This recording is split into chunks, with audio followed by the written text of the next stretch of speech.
কথা বলেন, কোথায় যাবো? মদিনায় যাবো, মক্কায় যাবো। আচ্ছা, আপনার উপরে তো আল্লাহ কোনো বিধান দেয়নি যে আপনি কেন এত পাগল? শামসুদ্দিন তিবরিজ রহমতুল্লাহ বলে, আমি আমার খুদার প্রেমে যখন পাগল হয়ে গেলাম, আমি চোখ মুছলে আমার খুদারে দেখি। আচ্ছা, এই কথাটা যদি কেউ কেউ বলে, তাকে কি কেউ ভালো মানুষ বলবে? সুস্থ মানুষ বলবে? আল্লাহ বলে কোরআনে, কুল হুয়াল্লাহু আহাদ আল্লাহুস সামাদ লাম ইয়ালিদ ওয়া লাম ইউলাদ।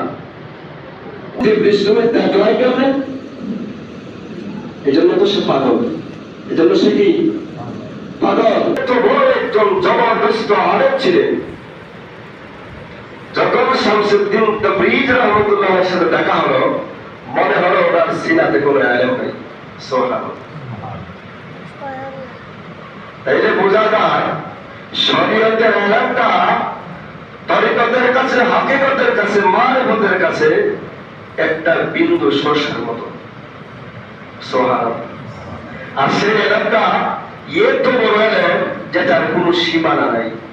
এই জন্য গাউসে পাক বলেন, খাখার দালাতিন আলা হুকমে ইত্তিসালি।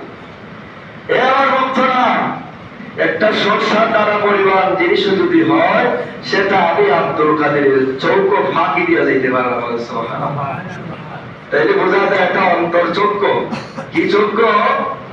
অন্তর্চক্র। এটা বানাইলে আপনিও দেখবেন। আপনি এখানে বসেছেন, চক্র বুঝলে রাসূলের সাথে জিয়ারত হয়ে যাবে। যেমন বর্তমানেও আছেন তৈয়ব শাহ রহমতুল্লাহ আলাইহির ছেলে তয়েব শাহ, খাজা শের মিল্লাত নবী রহমতুল্লাহ আলাইহি দরিয়ার মধ্যে নাই। উনি একদিন হুজুরের সাথে সফরে যাবে, আহমদুল্লাহ মাঝবান্ডারির জিয়ারত করবে। যারা চট্টগ্রামে গিয়েছেন চিনবেন। জামিয়া থেকে বের হয়ে অক্সিজেনের মোড়, ওখানে একজন আল্লাহর ওলির মাজার আছে, বাইজিদ বুস্তামে, পাহাড়ের উপরে। ওই জায়গায় এসে বলতেছেন, বেটা নবী, ড্রাইভারকে বলো গাড়ি ঘোরানোর জন্য, মাঝবান্ডার যাবো না। হুজুর বলছে যাবে না, আর কোনো কথা নাই। গাড়ি ঘোরানো হয়েছে, যাবে আর কেটে গেল। যাওয়ার পরে আবার বলতেছেন গাড়ি ঘোরাও। এখন আহমদুল্লাহ মাঝবান্ডারের এখানে যাবো।